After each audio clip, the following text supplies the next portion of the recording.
सो hello बच्चा लोग, welcome back again in एडोग्रोन। आई होप आप सब लोग अच्छे और सेफ होंगे। तो यार क्लास 10th की केमिस्ट्री का चैप्टर नंबर 3 हम पढ़ रहे थे, that is metal and non metal. पहला लेक्चर रिकॉर्ड हमने कर लिया उस पर, जिसमें अपन मेटल और नॉन मेटल की फिजिकल प्रॉपर्टीज के बारे में देखा था, उसको डिफ्रेंशिएट करके देखा था। नाउ आज अपन इस लेक्चर में मेटल और नॉन मेटल की केमिकल प्रॉपर्टीज को डिफ्रेंशिएट करके देखेंगे। वैसे ये जो हमारा चैप्टर होने वाला है मेटल एंड नॉन मेटल, ये पूरा का पूरा मेटल और नॉन मेटल के केमिकल रिएक्शंस पे पूरा डिपेंड करता है। फिजिकल प्रॉपर्टीज अपन उतना नहीं पढ़ेंगे, बस जो लेक्चर 1 में पढ़ा उतना ही था। अब पूरे के पूरे में chemical, metal react with air then what produce, metal react with acid then what produce, metal react with another non metal then what produce, ये सब चीजें ही देखने वाले हैं। तो यार स्टार्ट करते हैं, चलते हैं अपने कंप्यूटर स्क्रीन पे, आज के सेशन को स्टार्ट करते हैं। बट एक छोटी सी रिक्वेस्ट है, चैनल पे नए हो तो चैनल को सब्सक्राइब, वीडियो को लाइक और शेयर जरूर करना। चलिए शुरू करते हैं।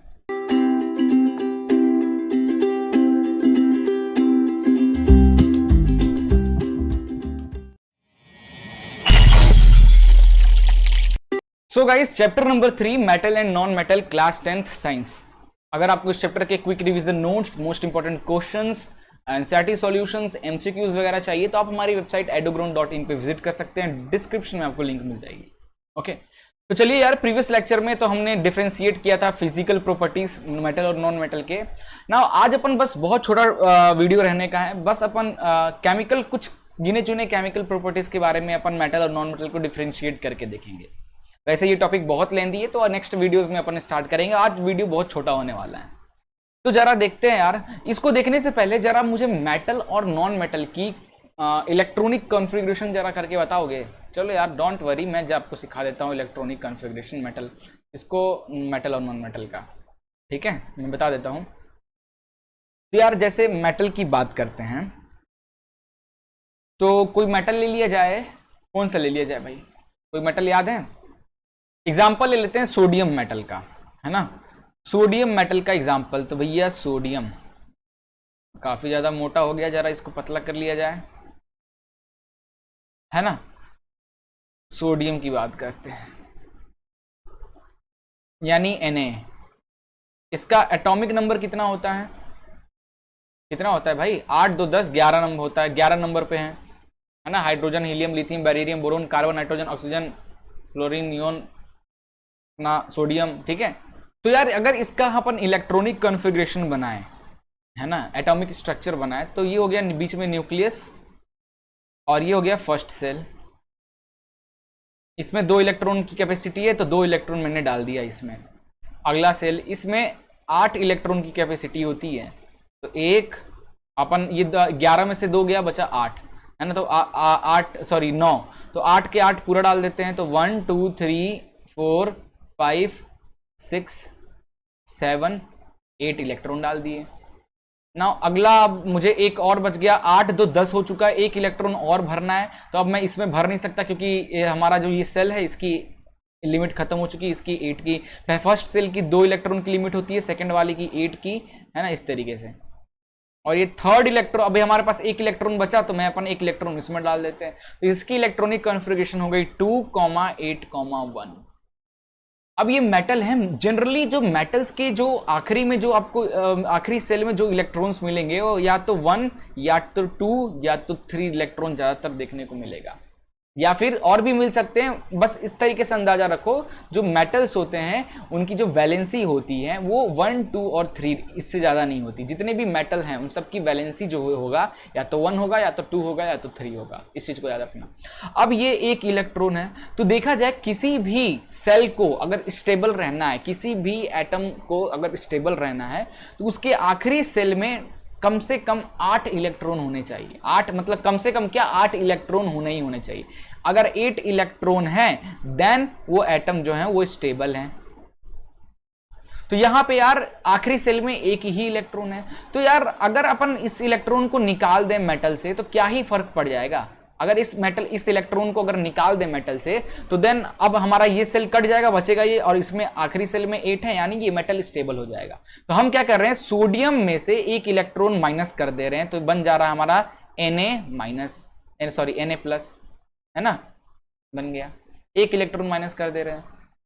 तो मेटल क्या कर रहा है, मेटल का क्या काम होता है? मेटल जो होता है इलेक्ट्रॉन लूज करता है। क्या करता है? इलेक्ट्रॉन को लूज करता है। अब ये अपने इलेक्ट्रॉन को ऐसे ही तो लूज नहीं कर देगा, अपने इलेक्ट्रॉन को लूज इसलिए करता है ताकि इससे कोई दूसरा एटम रिएक्ट कर सके। अगर उस एटम को जरूरत है तो वह इसके एक इलेक्ट्रॉन को लेके अपने आप को स्टेबल कर ले, साथ में शेयरिंग करके, है ना, इस तरीके से, या स्टेबल कर ले। तो मेटल जनरली इलेक्ट्रॉन लूज करता है। वहीं नॉन मेटल की बात करें तो क्लोरीन की बात कर लेते। क्लोरीन का एटॉमिक नंबर होता है 7, इसका इलेक्ट्रॉनिक कॉन्फ़िगरेशन हो जाएगा 2,8, 8 2 10, है ना, और बचा 7 इलेक्ट्रॉन। तो देखा जाए आखिरी सेल में कितने 7 इलेक्ट्रॉन है, इसको एक इलेक्ट्रॉन चाहिए। तो अगर इस क्लोरीन को एक इलेक्ट्रॉन दे दें, एक इलेक्ट्रॉन अगर दे दें तो ये क्लोरीन क्या हो जाएगा, Cl- यानी स्टेबल हो जाएगा। तो देखा जाए तो यार अपन ये इसको एक इलेक्ट्रॉन लूज करना है और इसको एक इलेक्ट्रॉन चाहिए, तो इन दोनों का रिएक्शन बड़ा अच्छा बनेगा। इसको एक इलेक्ट्रॉन अपना निकालना है और इसको एक इलेक्ट्रॉन चाहिए, तो क्यों ना इन दोनों का रिएक्ट करा दिया जाए, Na+ और Cl- को। तो ये आपस में एक ये क्या करेगा, इसको दे देगा, इसको तो चाहिए और ये इसको छोड़ना है, तो ये दोनों बन जाएंगे NaCl और ये स्टेबल हो जाएंगे। तो इस चीज को थोड़ा सा माइंड में रखो, ध्यान में, क्लास 9th में ऑलरेडी पढ़ चुके थे, बट थोड़ा सा ध्यान में रखो। अब अपन केमिकल प्रॉपर्टीज पे जरा चलते हैं, ठीक है। तो देखो यार, पहला है कि ऑक्सीडाइजिंग एंड रिडक्टिंग एक्शन के हिसाब से मेटल और नॉन मेटल में क्या। तो मेटल क्या करता है यार, इलेक्ट्रॉन को, अभी हमने देखा मेटल क्या करता है, इलेक्ट्रॉन को लूज करता है, यानी रिड्यूसिंग एजेंट है। मेटल जो होते हैं लूज कर रहा है यानी वो रिड्यूसिंग एजेंट है, रिड्यूस हो रहा है। तो मेटल जितने हैं वो रिड्यूसिंग एजेंट होते हैं। So metal are generally good reducing agent. And non metal क्या करते हैं, इलेक्ट्रॉन को गेन करते हैं, इलेक्ट्रॉन को गेन करते हैं यानी ऑक्सीडाइजिंग करते हैं, ऑक्सीडाइजिंग एजेंट हुआ। तो metal are good reducing agent and non metal are good oxidising agent. अगला है ऑक्साइड्स की बात करें तो मेटल के जो, जैसे आप मैग्नीशियम रिबन को जब आप बर्न करते हो तो बहुत लाइट निकलता है और उसके पाउडर गिरते हैं, दैट इज मैग्नीशियम ऑक्साइड। तो वो क्या एसिडिक होता है या बेसिक होता है, हमने काफी पहले भी 9th क्लास में भी अच्छे से डिस्कस किया है, प्रीवियस चैप्टर में भी हमने डिस्कस किया है कि मेटल के जो ऑक्साइड्स होते हैं वो कैसे होते हैं, बेसिक नेचर के होते हैं, और नॉन मेटल के ऑक्साइड्स एसिडिक नेचर के होते हैं। ये हो गया। तीसरी है हाइड्राइड्स की बात करें, MH3 हाइड्राइड। तो यार जब किसी मेटल को पानी में डालते हो, पानी में, तो वो हाइड्राइड फॉर्मेशन होता है। तो ड्यूरिंग दिस जो मेटल होता है उसकी जो हाइड्राइड्स होती है वो अनस्टेबल होती है, स्टेबल नहीं रहती है। उनका पूरा ये जो जैसे हमारा NaCl बना था स्टेबल हो गया था, ये स्टेबल नहीं होता। बट वहीं नॉन मेटल की बात करें तो नॉन मेटल के जो हाइड्राइड्स हैं वो स्टेबल रहते हैं, ठीक है। एसिड की बात करें, एसिड के साथ क्या रिएक्शन होता है मेटल का, तो metal usually dissolve in mineral acid, acid when metal react with acid to form what, salt plus some liberated gas, that is hydrogen gas. Acid react with metal to form salt plus hydrogen gas, where non metal generally do not react with mineral acid. Okay, now valence electron की बात करें तो metals के जो valency होते हैं generally 1, 2 या 3 होता है।